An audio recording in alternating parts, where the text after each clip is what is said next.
Mga anak, meron dito classroom rules si teacher. Alam niyo ba ang classroom rules? Hindi po! Ang mga classroom rules ko is dapat tandaan, mga anak, sa ating pagsisimula sa klase, nais ko maging sit properly o sa Tagalog ay umupo ng maayos. Nakaupo ba kayo ng maayos? Opo! Tama. Ngayon, pangalawa, listen and participate to the discussion. Ano ba ang listen? Makinig. Kanina dapat makinig? Kay teacher! Ano gagawin kapag ang classmate mo ay maingay? Babawalin po. Babawalin ano pa? Babawalin ng ba natin ang mga katabi natin? Pagsasabihan po. Pagsasabihan na wag Mag-ingay.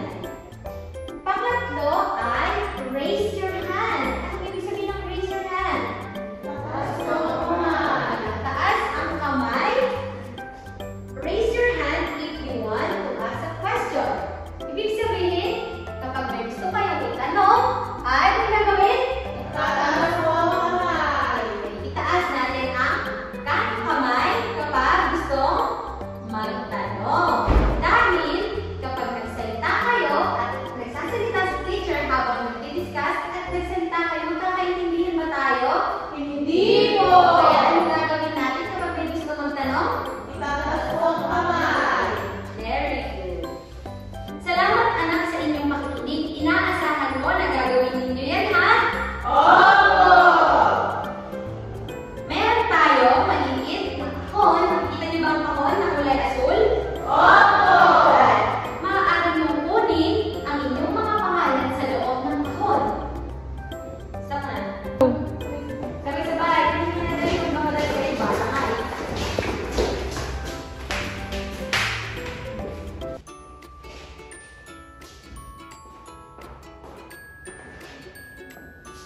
Kita niyo na ba ang inyong mga pangalan? Opo! Itaas niyo nga. Wow! Ano kaya kulay ang inyong mga pangalan? Ilaw po. Dilaw. Ngayon, ang gagawin natin, ito ang ating attendance. Kapag kayo ay narito, ididikit nyo ang inyong pangalan o isang star dito sa nakangiting larawan. I am here today. Ibig sabihin, nandito po ako. Ano kaya dito sa sad? Sa tingin nyo? Wala po. Wala po.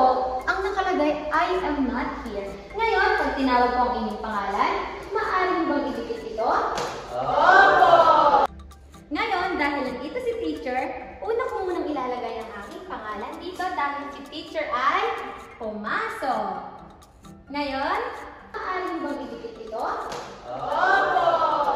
Nandito ba si Ate Jamie Balnes?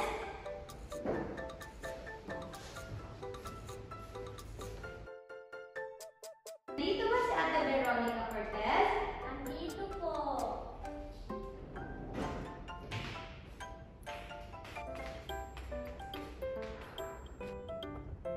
Nandito ba si Kuya Victor Martinez? Nandito po. Nandito ba si Ate Joyce Pascual? Nandito po.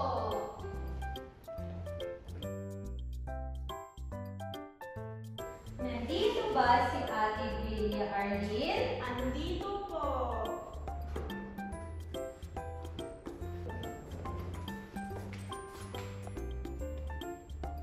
Meron bang lumiban sa ating klase ngayon? Meron po. Sino? Si Maria po. Saan natin ilalagay si Maria? Dito ba sa masaya o sa malungkot? Sa malungkot po. Eh, bakit kaya? Kasi wala po Kasi wala siya. Dito natin ilalagay.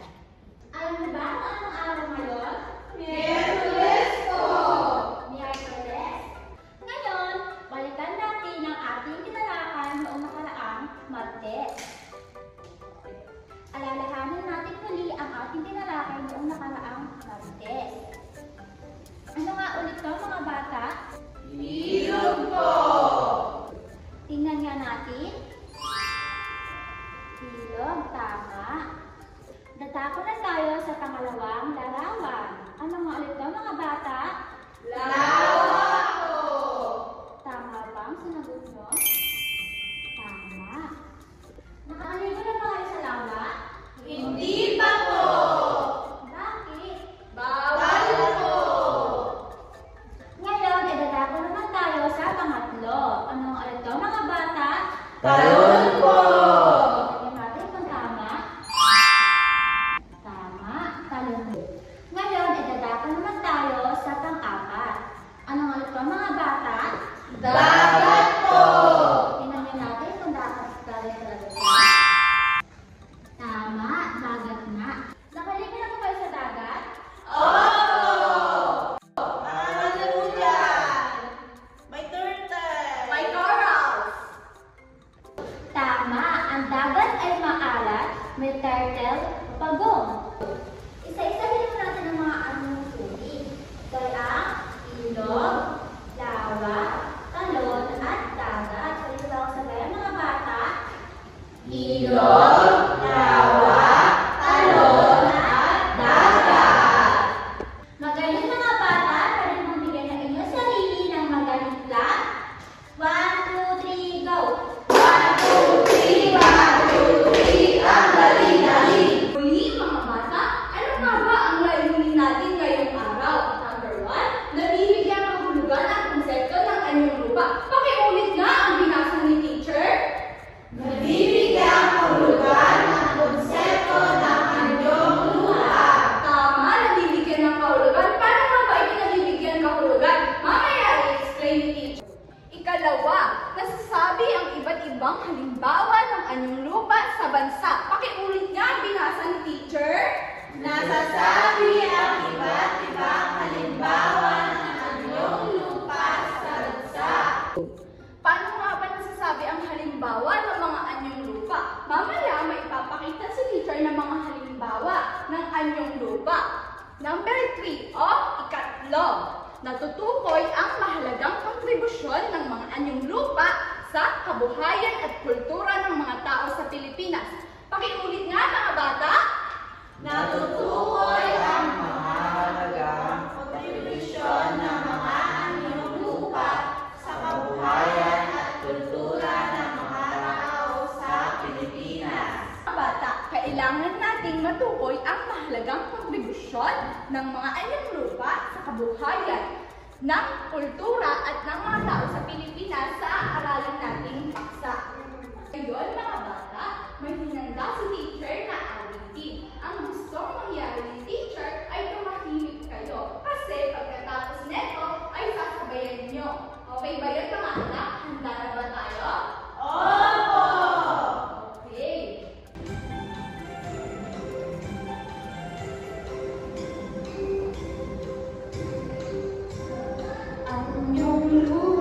Anyong lupa ng bansa,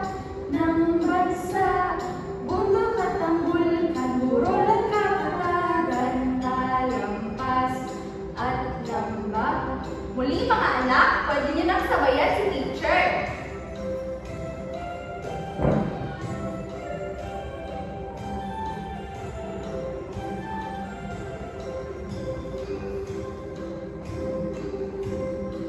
Anyong lupa ng bansa, bundok at ang bulkan, burol at kapatagan, talampas at lambak.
Bundok po. Tama! Ang nakita niyong malaki ay ang bundok. Mayroon akong ipapakita sa inyo na isang larawan. Ito ay isang larawan ng bundok. Punta naman tayo ngayon sa ikalawang larawan. Mayroon bang kapatagan sa ating lugar, mga bata? Meron! Sa tingin niyo, ano kaya ang ginagawa ng mga tao sa kapatagan? Nagtatanim po. Tama, ang mga tao sa kapatagan ay nagtatanim ng mga palay o mais at ito ay isang halimbawa ng kapatagan. Ngayon naman ay pumunta naman tayo sa ikatlong larawan. Nakakita na ba kayo ng bulkan, mga bata? Hindi pa po. Opo! Si Ate Arlene daw ay hindi pa nakakita ng bulkan. Ngunit karamihan sa inyo ay nakakita na. Mga bata, mahalaga ba ang bulkan? Opo! Tama! Mahalaga ang bulkan sa mga hayop at sa mga tao dahil ito ay nagbibigay ng pataba sa mga lupa. Ngayon naman ay pupunta naman tayo sa ika-apat na larawan. Ito ay isang halimbawa pa rin ng bundok. Alam niyo ba, mga bata, na sobrang lamig ng klima dito at sobrang lusog ng lupa, kaya karamihan sa mga tao ay nagtatanim ng mga gulay at prutas. Pumunta na tayo sa ikahuling larawan. Ito ay isang halimbawa ng anyong lupa. Kung makikita niyo, sila ay maliliit at dikit-dikit. Pero alam niyo ba, mga bata, kung ano ang kagandahan at ka-espesyalan dito? Ano po? Kapag mainit ang panahon o tagtuyot ang panahon, sila ay nagiging kulay brown or nagiging chocolate para silang giant chocolate candies na nakatayo sa damuhan. Naunawaan niyo ba, mga bata? Opo!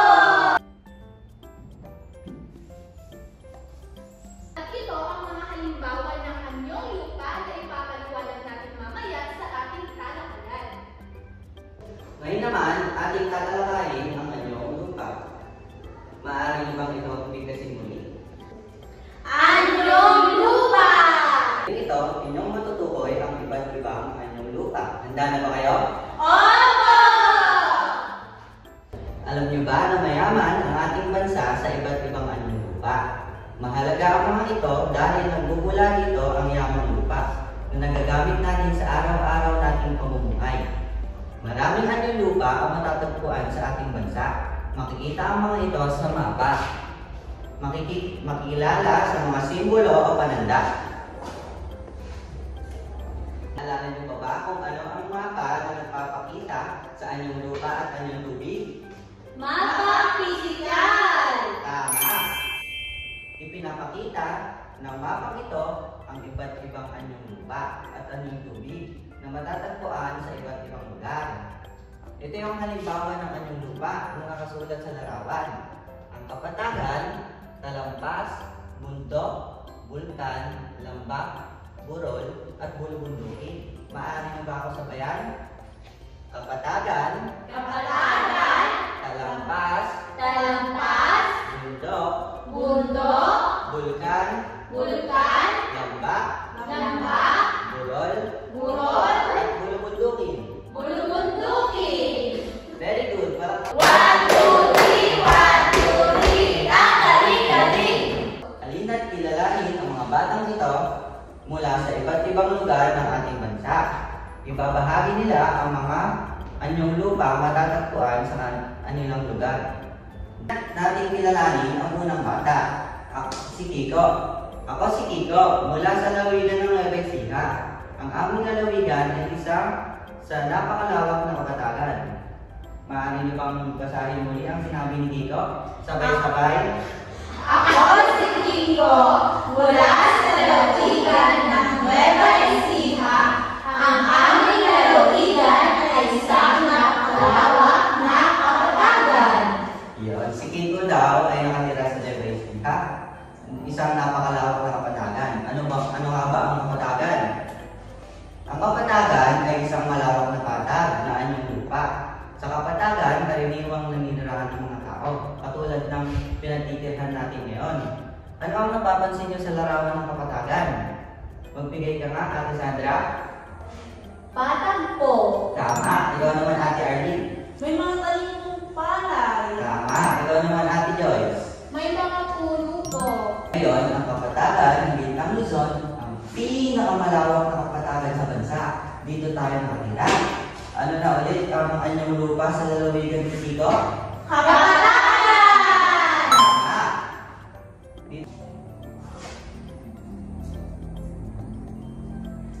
Ako naman si Al, mula sa lalawigan ng Cagayan. Ang aming pamayanan ay nasa isang lambak. Maaari mo ba ulitin ang sinabi ni Ate Al? Ako si Ann, mula sa lalawigan ng Cagayan.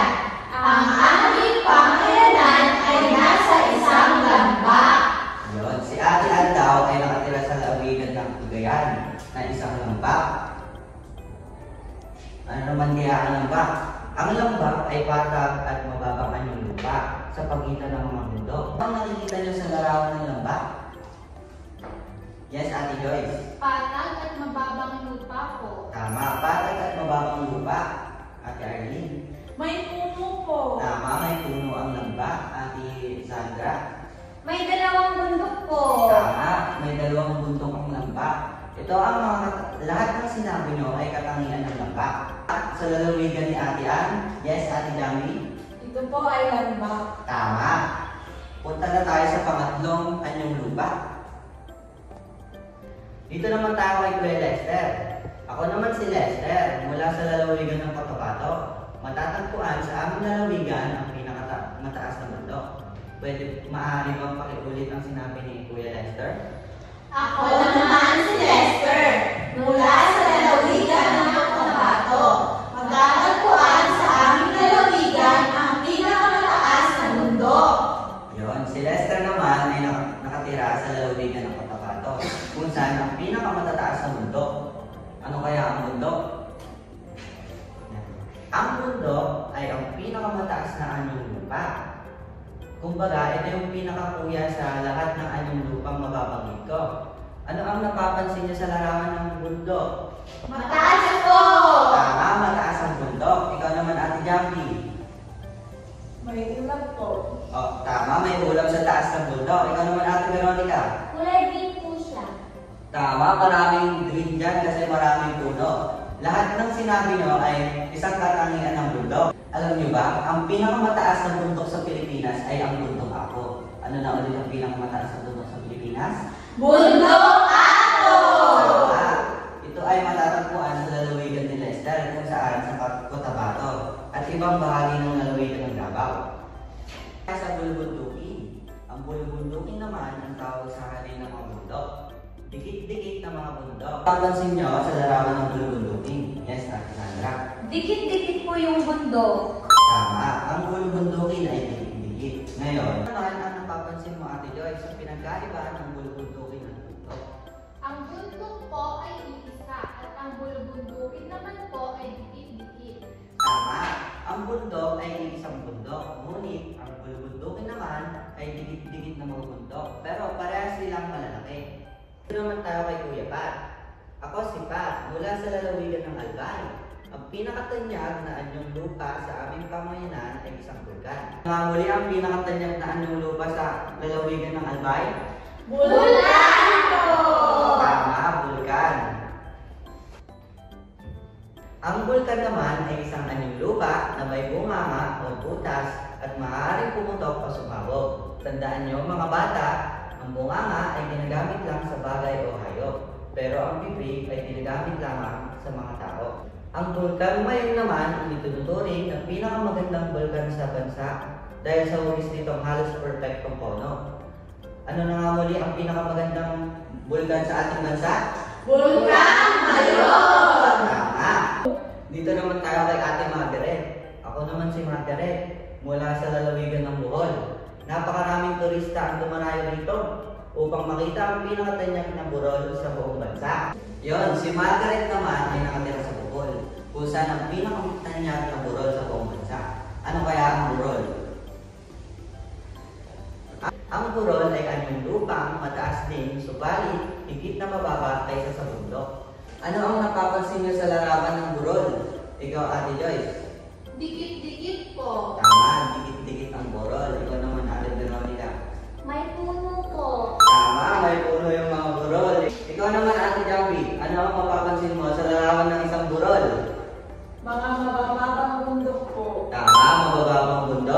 Lahat ng sinabi nyo ay isang katangian ng burol. Palakpakan natin ang mga sarili nga natin. 1, 2, 3, 1, 2, 3, ang galing-galing!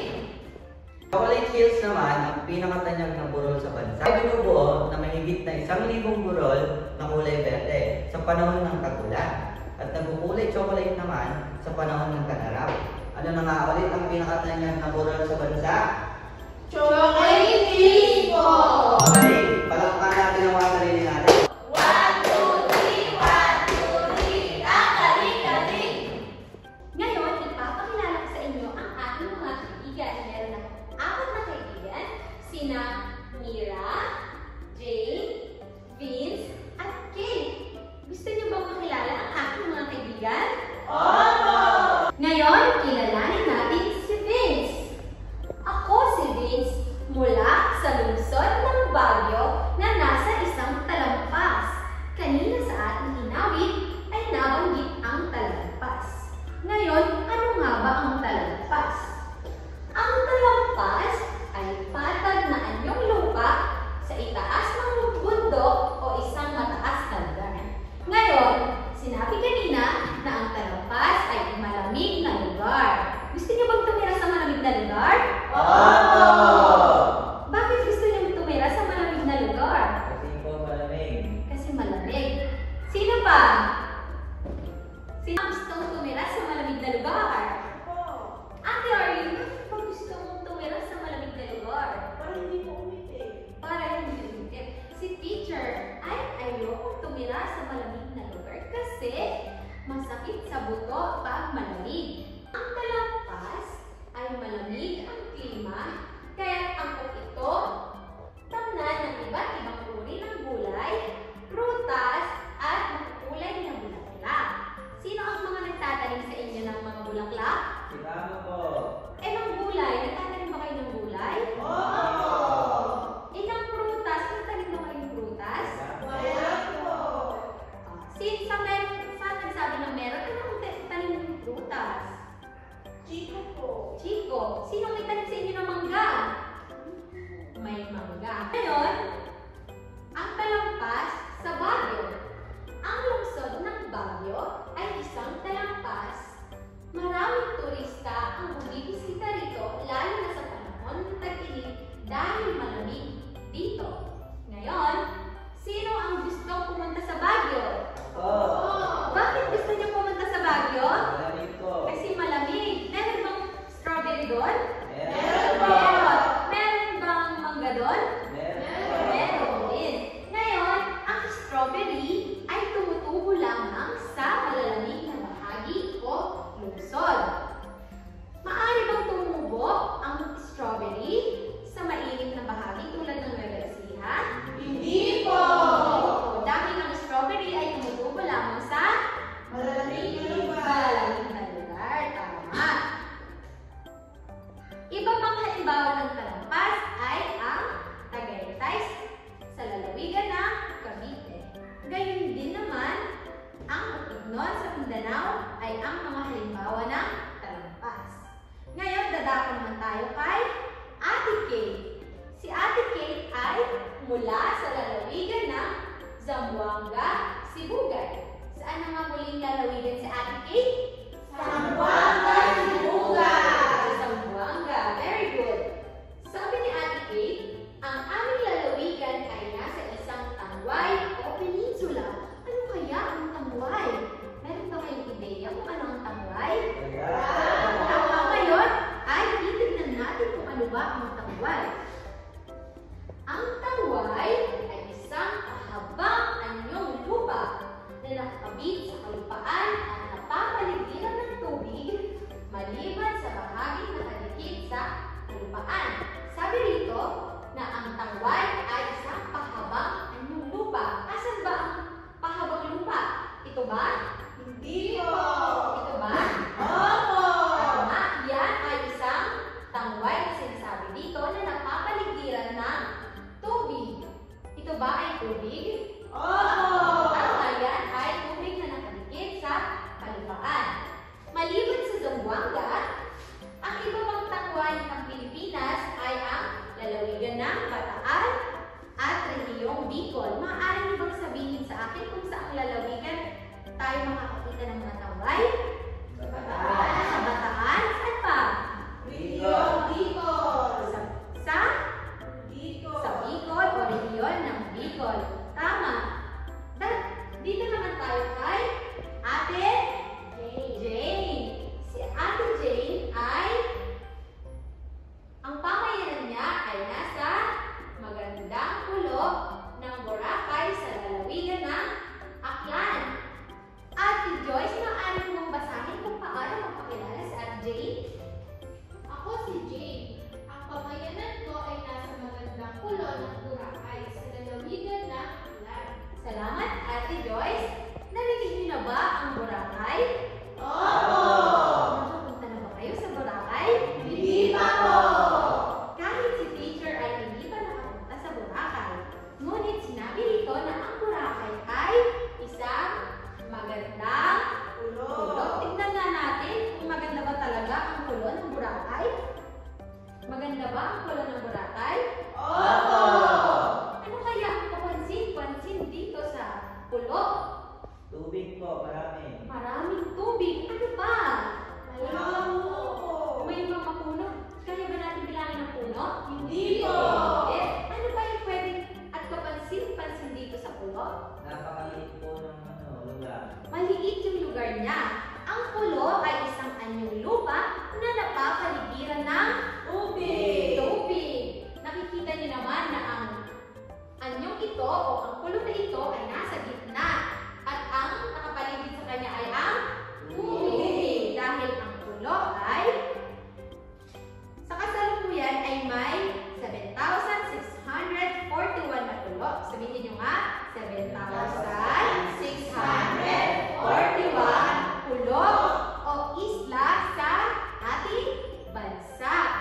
Marami ba ang ating pulo? Opo. May napuntahan na ba kayong pulo sa ating bansa? Wala pa Wala po. po. Wala pa. Ngayon, sinasabi dito na ang Pilipinas ay isang kapuluan dahil binubuo ito ng malalaki at maliliit na pulo. Ang pulo ba sa Boracay ni Ate Jane ay malaki? Hindi po. Ano ang mas malaki, yung pulo o yung tubig? Yung tubig po. Tubig. Very good. Nakikinig kayo. Ngayon, si Ate Mira naman. Ako si Mira. Ang pamayanan ko ay sa Davao. Taga saan na uli si Ate Mira? Sa Davao po. Sa Davao. Ano kaya ang meron sa Davao? Nakikita niyo ba ang larawan? Opo. Ano kaya ang kapansin-pansin sa larawan?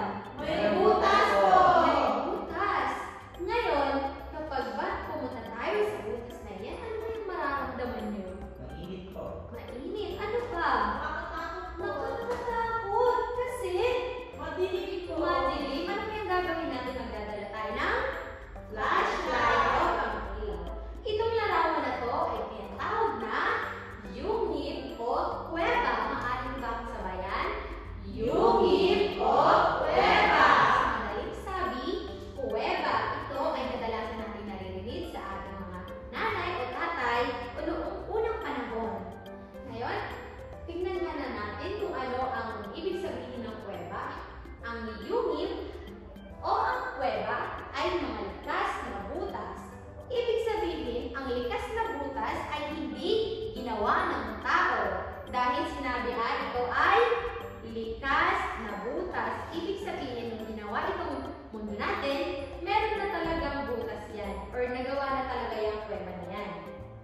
ligtas o delikado na sa lugar na ito.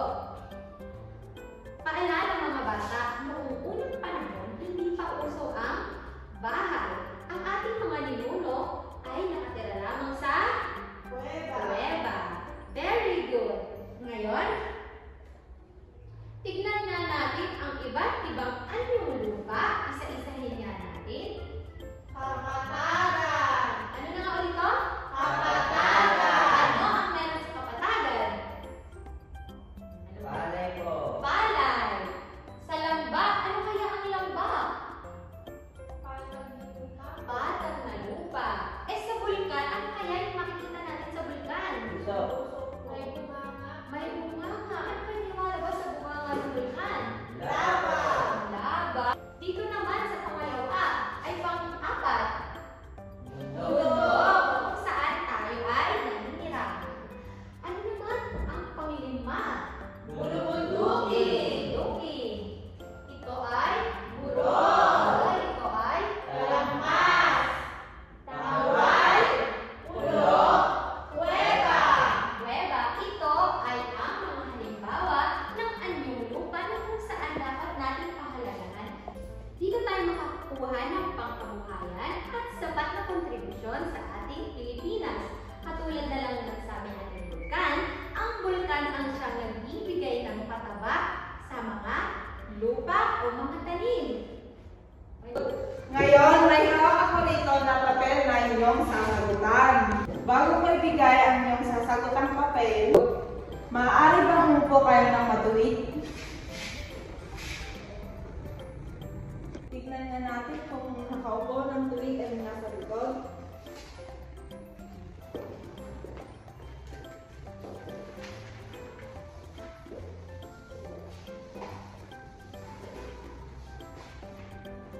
Ngayon mga bata, makinig sa panuto. Yugan ninyo ang anyong lupa na ating tinalakay kanina. Mga anak, tapos na ba lahat? Kung gayon, makipagpalitan na kayo ng papel sa inyong katabi. Tignan natin kung tama yung mga sagot. Sinong gustong sumagot? Sige, Natasha.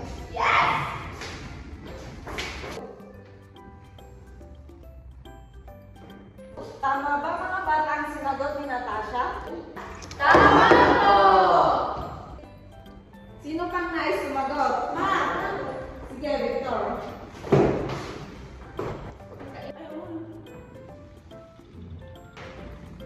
Tama ba ang sagot ni Victor? Sino pang nais sumagot? Ako, teacher. Ako po. Sige, Veronica.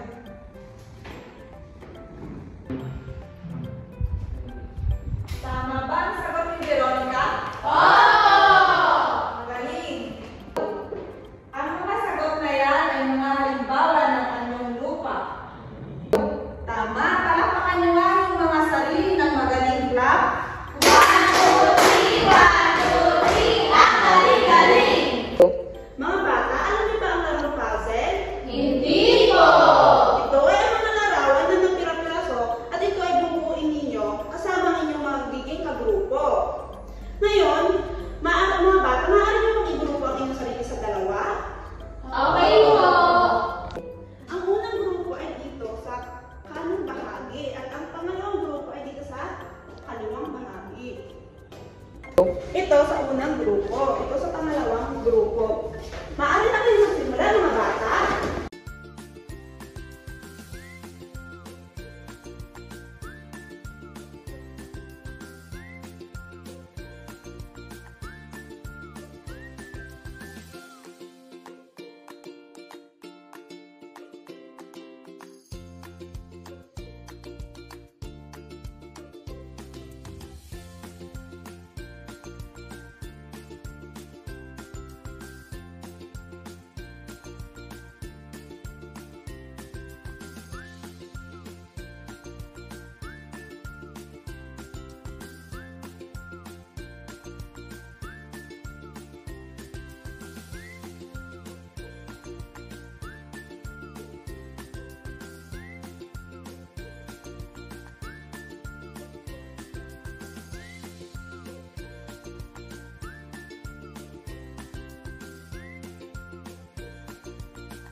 Ngayon, tingnan na natin ang unang grupo. Ano ang inyong nabuo? Tambak po. Paano ito nakakatulong sa ating pamumuhay? Dito po nagtatanim yung mga tao ng prutas. Magaling! Ngayon, tingnan naman natin ang pangalawang grupo.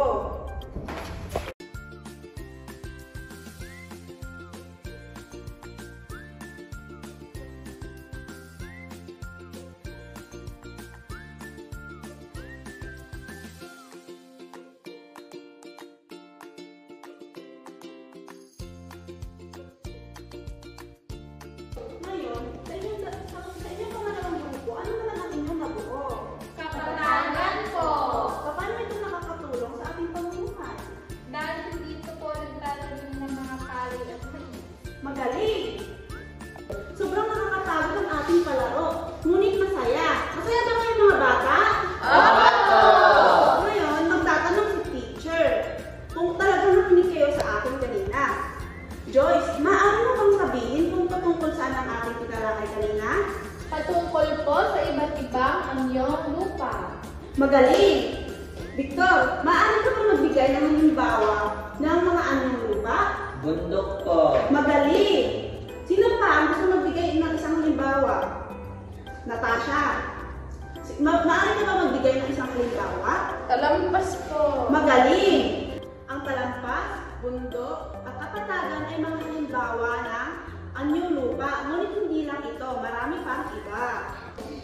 Ngayon, mga anak, magkakaroon tayo ng guessing game. Alam niyo ba ang guessing game? Hindi po! Ang guessing game, anak, yun yung mga hulaan ng mga larawan. Ngayon, may hihilahin si teacher dito at huhulaan nyo ang larawan na hihila dito. Maliwanag ba yun, mga anak? Opo! Okay, tignan na ang nasa box o kahon. Ano kaya ito? Kuweba po. Kuweba po! Wow, magagaling. Ito ay isang kuweba. Ano kaya ang susunod na larawan? Talampas po! Magagaling mga anak. Ito nga ay isang talampas. Ang susunod kaya na larawan? Pulo po! Magagaling mga anak. Ito nga ay isang pulo. Ano kaya ang susunod na larawan? Bulubundukin po. Tama, ito nga isang bulubundukin. Ano kaya ang pinakahuling larawan? Ano kaya ang susunod na larawan? Talampas po. Wow, magagaling mga anak. Ito nga ay isang kalampas. Iyan ay bumubuo ng mga anyong lupa. Palagpakan nyo nga ang inyong mga sarili ng magaling clap. 1, 2, 3, 1, 2, 3. Ang galing-galing. Maaari nyo bang ibigay ang lugar na kung saan matatagpuan ang pinakamataas na bundok at lugar na kung saan ay malamig? Naiintindihan nyo ba mga anak? Opo! At dito nagtatapos ang ating talakayan. Paalam!